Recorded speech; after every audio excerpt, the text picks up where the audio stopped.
एक नई बात मैंने सीखी पिछले दिनों। एक माइंड साइंस की किताब पढ़ रहा था मैं, तो ये बात इस तरीके से मेरे जहन में नहीं आई थी। वो ये बात थी, और उसका इस मौजू से ताल्लुक है कि हमारा जो माइंड है ना, वो हर हाल में हमारी ख्वाहिश के ताबे है। और जो हमारी ख्वाहिश हम अपने माइंड को कन्वे करते हैं ना, हमारा माइंड उसके हिसाब से हमारे लिए एक कन्वीनियंट सर्कमस्टांसिस क्रिएट कर देता है। फ़र्ज़ करें किसी मुलाजिम को, उसका हम रात को मुलाजिम अपने माइंड को कहता है, यार सुबह दफ्तर में जाना है, बड़ी मुसीबत है, बहुत मुश्किल काम है, मैं वहाँ जाऊँगा बड़ा तंग हूँगा, मुझसे वो काम नहीं हो सकता, ओए होए तो बहुत मुसीबत हो गई। तो आपका माइंड करेगा, thank you very much master, मैं कुछ इसका बंदोबस्त करता हूँ। और सुबह जब सो के उठेंगे तो आपके सर में दर्द हो रहा होगा, या आपके पट्ठों में दर्द हो रहा होगा, या आपकी आँख ही नहीं प्रॉपर खुलेगी। वो माइंड आपके लिए वो हालात पैदा कर देगा कि जो हालात आपकी ख्वाहिश थी और जिसका आप एज एन एक्सक्यूज उसको इस्तेमाल करके जो आप सोच रहे थे उसके मुताबिक करना शुरू करें। इन अदर वर्ड्स, हम अपने माइंड को हम जिस तरह के सिग्नल्स देते हैं, हमारा माइंड हमारी बॉडी को उसी तरीके से एग्जीक्यूट कर देता है।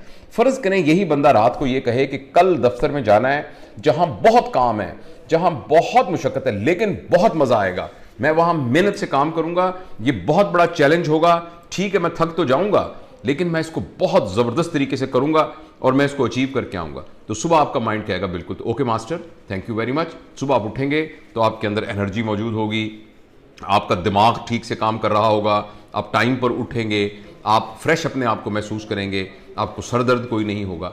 ये बात इतनी यानी एविडेंसेस के साथ, जहां मैंने ये पढ़ा पूरा आर्टिकल, इतने एविडेंसेस के साथ उन्होंने ये बात बयान की है कि हम अपने माइंड को जिस तरफ लगा लेते हैं हमारा माइंड उस तरफ लग जाता है। और आप ये देखिए कि वो लोग जो डिप्रेस रहते हैं, बेटा उनको कहना ज़रा शोर ना मचाएं बना थोड़ा, कि हम जो लोग डिप्रेस रहते हैं, जिन लोगों को माशरे से शिकायतें होती हैं, जिन लोगों को हमेशा ये होता है कि ज़माना बड़ा ख़राब हो गया है, जिनका ये ख्याल होता है उनके साथ बहुत ज़्यादती हुई है, तो वो हर वक्त अपने आप को कहते रहते हैं कि मैं तो बहुत, देखो ना मेरे साथ तो बहुत ज़्यादती हुई, मैं तो बहुत अच्छा था लेकिन मुझे ज़माने ने ऐसा नहीं किया। तो आप तो माइंड कहता है ओके मास्टर, आई ओबे यू, और वो इसी किस्म के ही आपकी अंदर से एनवायरनमेंट क्रिएट कर देता है कि जिसमें जब आपको के साथ कोई ज्यादती करता है तो आपको ऐसा लगता है कि ये मेरी ख्वाहिश पूरी हो गई। यानी सबकॉन्शियसली आपका माइंड ये समझता है कि आपको दुख पहुंचाना, क्योंकि आप ये कहते हैं कि मैं तो बहुत दुखी हूं, मुझे सबने दुख पहुंचाना, तो लिहाजा हम दुख पहुंचना ही आपकी जरूरत है। तो माइंड आपको उसी फ्रेमवर्क के अंदर रखकर तो दुखी करना शुरू कर देता है, और अब हम दुखी होना शुरू, और माइंड ये कह रहा होता है कि देखो मैं तो I am at service of my master, मेरे मास्टर ने ये कहा था तो लिहाजा मैं तो दुखी कर रहा हूं उसको। तो इसलिए इस बात को मैं इस वाले सेगमेंट को इस आखिरी बात से ख़त्म करना चाहता हूं कि जो भी काम आप करना चाहते हैं, आप मेरी तो आदत ये है कि मैं उसको कागज़ पेंसिल पे लिखता हूँ बाकायदा है कि ये मैं ये करना चाहता हूँ, ताकि मेरा दिमाग जो है ना वो उसको लिखे हुए को भी देखे। मेरे हाथ जब चल रहा हो तो मेरे ये जो साइकोमोटर जो मेरी सारी रिफ्लेक्सेस हैं वो भी जो है दिमाग को कन्वे करें कि मैं इसको करना चाहता हूँ।